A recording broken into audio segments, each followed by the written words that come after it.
Here's my little digital pulse generator, work in progress.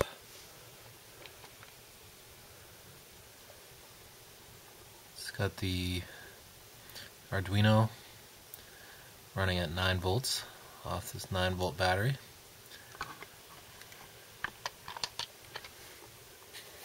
And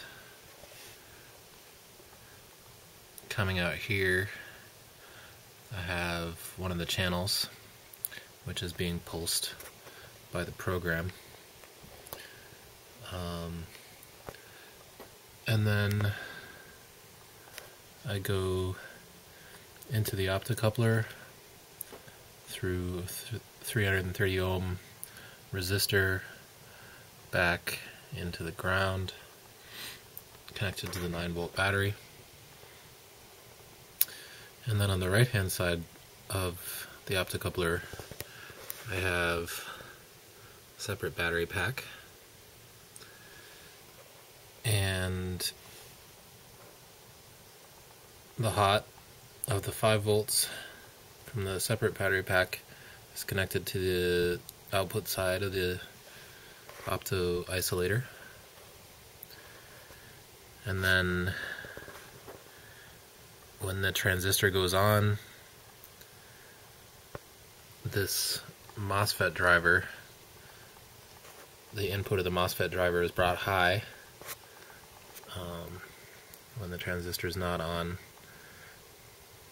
the input of the driver is connected to the ground of the external battery pack through a 330 ohm resistor.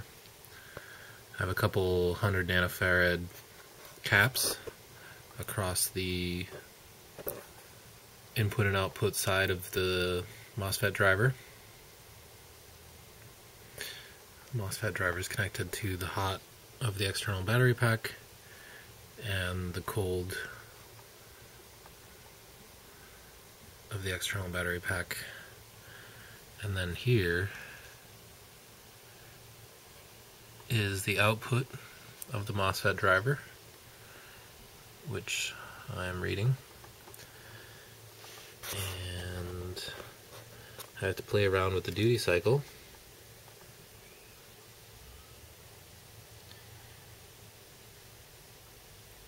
In the program, the number of no-op operations determines the duty cycle. But right now,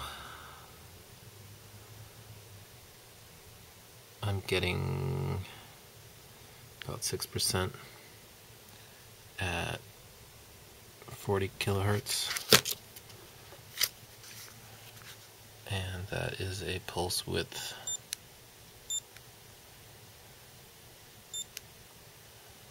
of just under 2 microseconds. The rise time and the fall time are nice and sharp, so that should be good to drive a MOSFET, a big MOSFET, fully.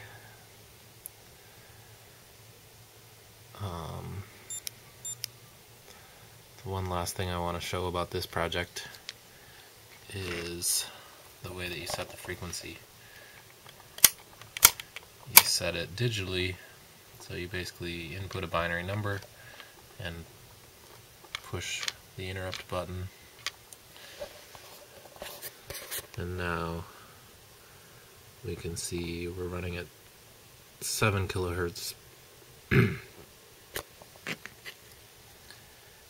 and the pulse width is the same.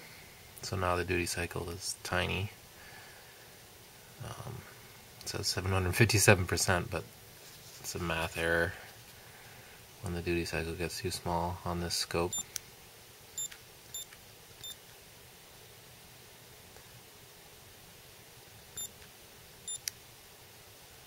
Pulse width is just over 1 microsecond now. If I switch it back,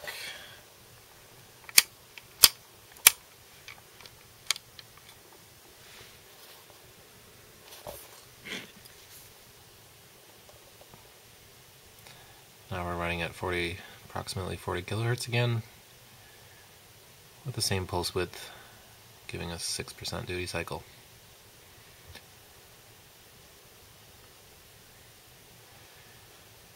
I can get 1 or 2 or 3 phases out of this design. I haven't exactly figured out how I'm gonna connect the MOSFETs.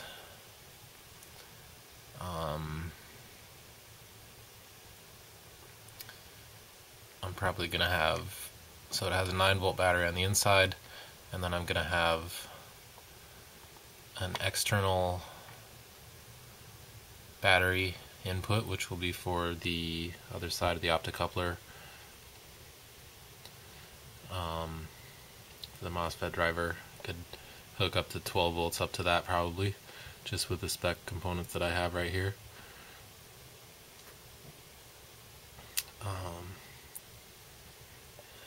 So probably this will be the external battery plus, this will be the minus, and these will be one of the channels of the transistor. It'll just be connected to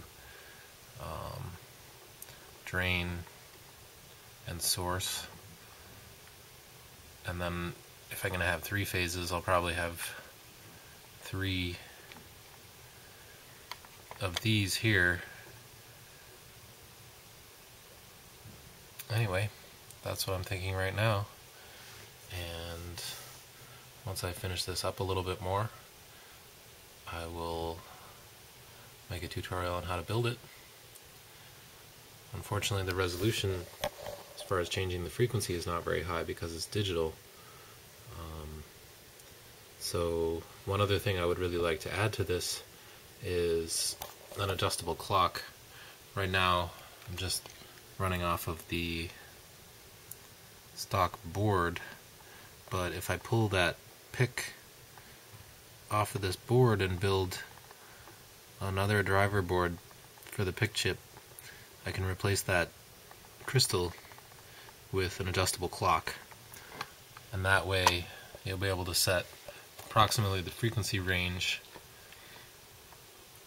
digitally and then make fine-tunements to the adjustable clock driving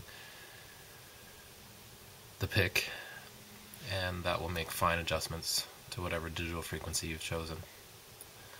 That's it. Hope you enjoyed this video.